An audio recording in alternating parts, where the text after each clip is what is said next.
scientists are at a loss to explain what is causing this weather and why it is taking them by surprise. That sudden drop in temperature has half an hour ago. Mexican officials closed the border in the light of so many U.S. refugees. Be prepared to go live to Los Angeles. Are you getting this on camera? What you see is happening now. Look over there behind me! That's a tornado! Yes, a twister! This is just massive.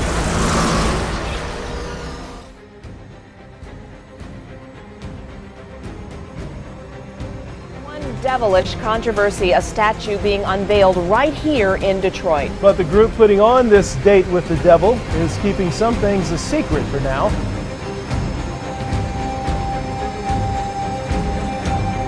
And with lightning, of course, comes thunder. Did you hear that shriek? That's how loud it was all over town.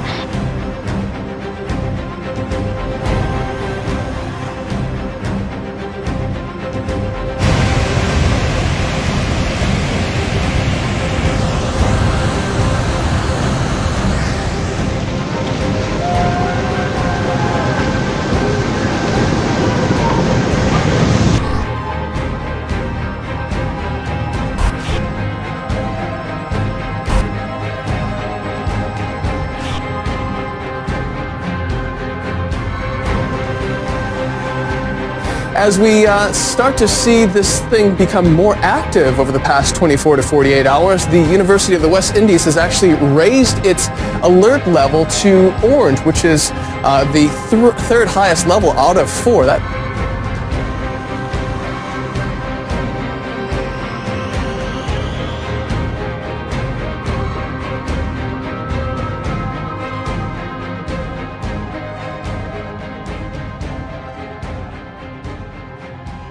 A warning from health officials has Louisiana residents thinking twice before turning on their tap.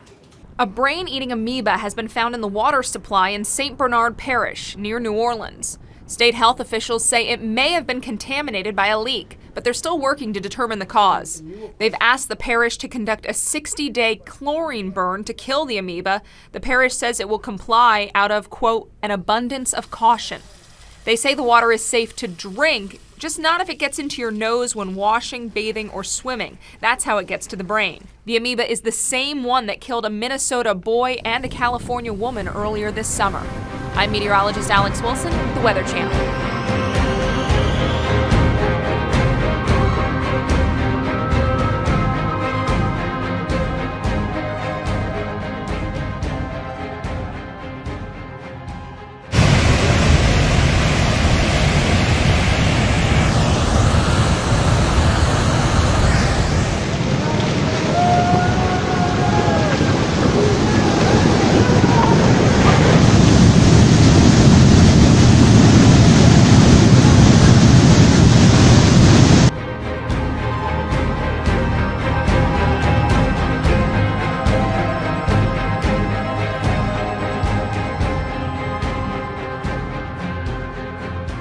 Is one devilish controversy, a statue being unveiled right here in Detroit. But the group putting on this date with the devil is keeping some things a secret for now. 7 Action News reporter Ross Jones here with a strange story, and this is strange. Very strange. Some have called this a publicity stunt, guys. Others say that it's just purely sinister. Whatever you want to call it, the group putting it on says you can't stop it.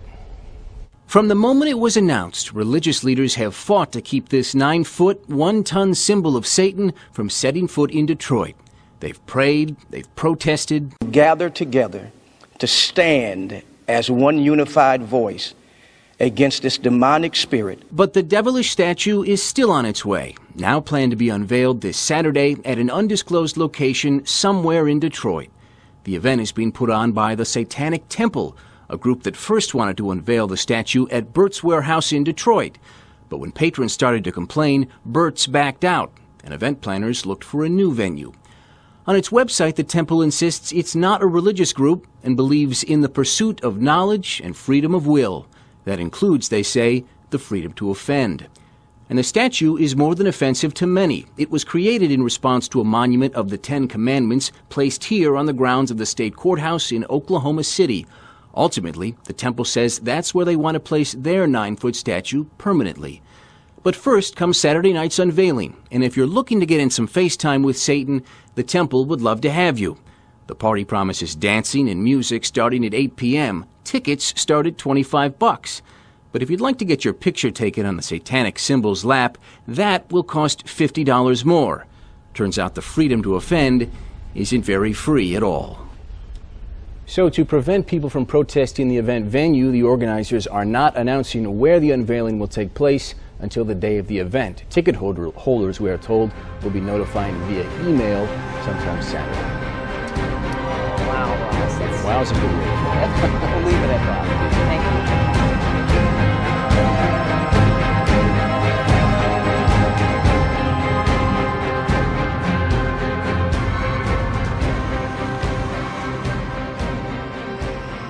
I'm taking you to the Lesser Antilles in the Caribbean Sea.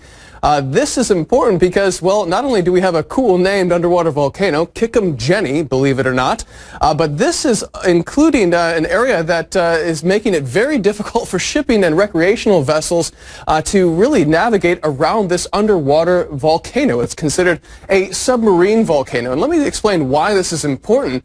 As we start to see this thing become more active over the past 24 to 48 hours, the University of the West Indies has actually raised its alert level to orange, which is the third highest level out of 4. That means that a possible eruption is possible within the next 24 hours, and this is significant not because it's above ground. In fact, this crater lies about 600 feet below the surface of the ocean.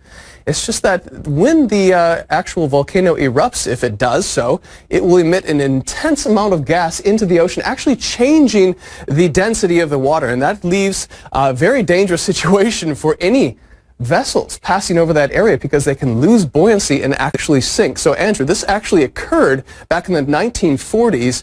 Grenada's actual worst maritime disaster occurred with 60 fatalities. Well, hopefully we won't see that again this time.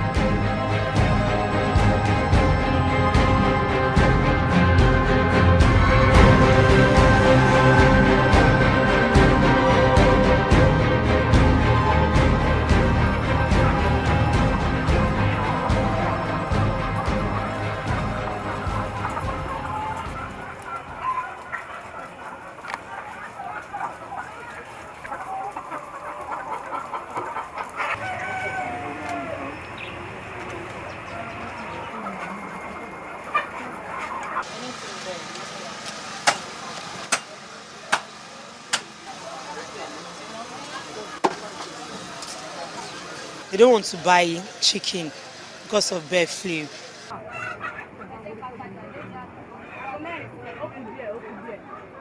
Many people go out there to get eggs from different parts of the world without checking the kind of disease they have in such countries, and them bringing in these eggs already have this flu in it because it's airborne disease.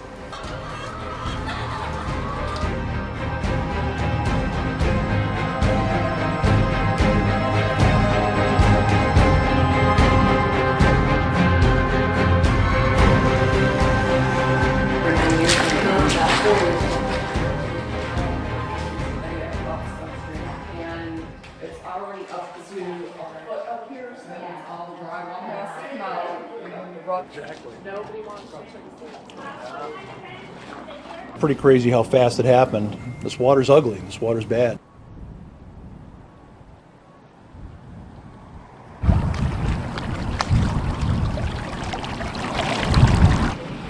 You know, we're all frustrated. I mean, we have probably about 20 residents in this area that can't leave their houses, you know. And tonight we're supposed to get more rain, and tomorrow more rain, and nothing's being done.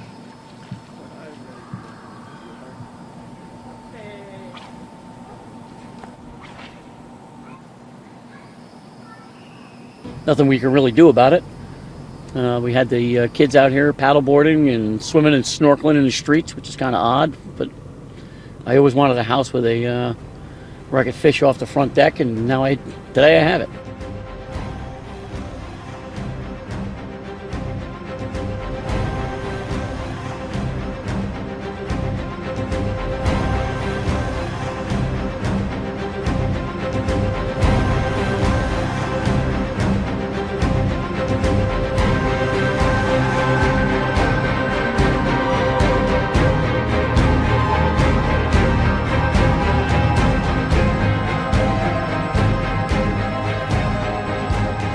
County neighbors tell us this very large tree fell at about 6 this evening onto Pauline Street here. Crews arrived about an hour ago to start cleaning up. This is the aftermath of a powerful storm that swept through the metro area today. Our cameras were rolling throughout all the rain, wind, and thunder. In the Northeast, lightning set this tree on fire. A viewer took this video just moments after the flames ignited. Fire crews rushed to respond, but luckily it didn't spread to the nearby home. And with lightning, of course, comes thunder. Did you hear that shriek? That's how loud it was all over town. And here's some more images of today's intense lightning. Check out this one from the Northeast Heights of a bright bolt coming straight down. All of these powerful images were posted to our local page. This one's from the Northwest. A bright lightning bolt against a very dark sky with a rainbow trying to shine through. But it wasn't just lightning causing problems. Heavy rain made driving very dangerous, especially on the west side and in Rio Rancho, where it poured for a solid half hour. All are powerful reminders that monsoon season isn't done with New Mexico yet. Back here on Pauline Street, crews say they should be done cleaning up shortly. Thankfully, no one was hurt when this tree came down. In Northwest Albuquerque, Megan Cruz, KOAT, Action 7 News.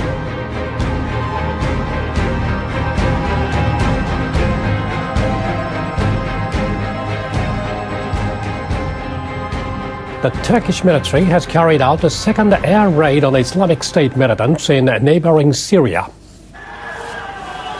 The action was retaliation for a series of recent attacks. On Monday, a man linked to the Islamic State group carried out a suicide bombing in Turkey, killing 32 people. The militant group followed that with an attack that killed one Turkish soldier near the border with Syria. On Friday, Turkey launched an earlier air raid targeting the militant stronghold in Syria.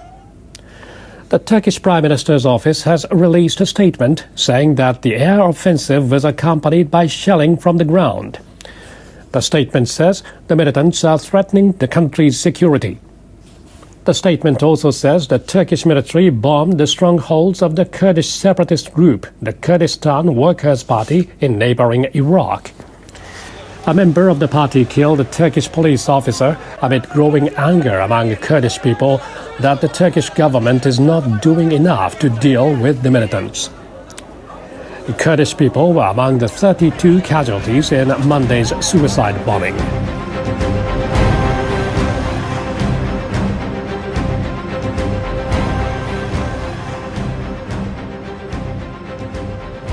This morning, more than a dozen earthquakes have rattled Alaska's Aleutian Islands. At last check, there have been 18 just since 5:30 yesterday. Most have been between the mid-3 and mid-5 magnitude range. But one just before 10 o'clock our time last night was a 6.9. They are all centered in the same area about 2,200 miles west of Seattle.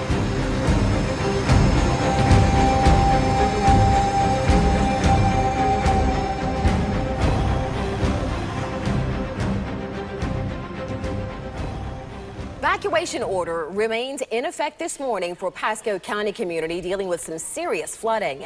ABC Action News reporter Adam Weiner is live right now in Newport Richey, where a lot of people ignored those evacuation orders over the weekend. Adam, what's the flooding situation there right now? Dia, right now we're being told that it's simply too dangerous for us to go deep into that Elfers community, where there is still very much high water surrounding those homes and covering the roads in this community of Newport Richey. But as you mentioned, a lot of people ignoring the word that it is dangerous to stay there. Many deciding to stay in their homes overnight despite that high water and the warning that the flooding might get worse before it gets better. We're told that the local river was expected to peak at around 2 this morning, so the Red Cross built shelters to hold well over 300 people, created in their local Presbyterian church here on Ridge Road, but very few people were told ended up taking that offer up, many choosing to try to ride out the flooding from their homes despite those dangerous conditions. Now, county officials also telling us that they fear the water levels may not drop very rapidly this morning, especially if there is more rain today. Now, county officials expected to joined together here, including emergency management this morning. Sheriff's office here with us, Fish and Wildlife here with us, county officials here with us at this one location. They're expected to join again when the sun comes up again this morning to reconvene and game plan to see what they can do again this Monday morning. But a lot could change depending on how the weather affects things. For now, live in Pasco County, Adam Weiner, back to you in the studio. All right, thank you, Adam. We'll check back in again with you at 5:30. And right now, the evacuation area in Elfers starts at State Road 54 and Celtic Drive, runs south down Elfers Parkway along the flooded Anclote River to the east of Celtic Drive. The evacuation area runs along Creek Drive, taking in River Run Road and Rita Lane. Emergency planners telling us one shelter is open north of Elfers in Port Richey at the First Presbyterian Church on River Ridge Road.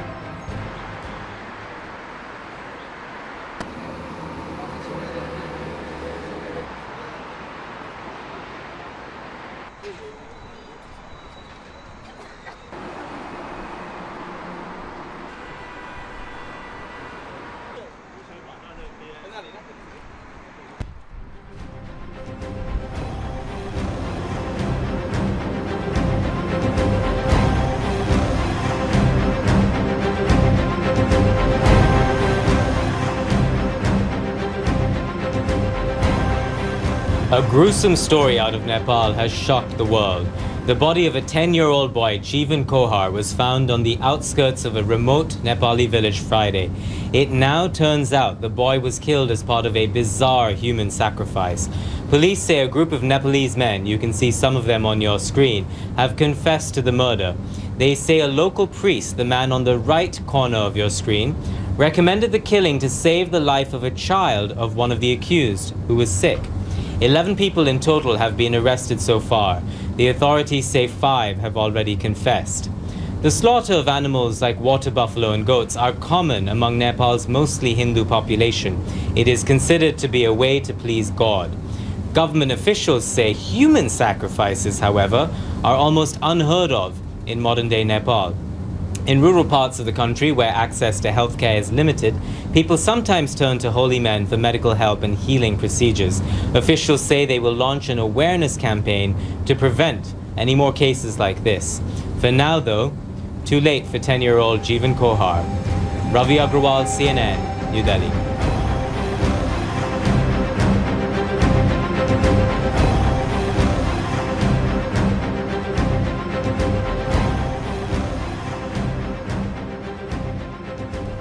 The British government has been questioned over a secret plan to deploy heavily armed troops on the streets in the event of a terror attack.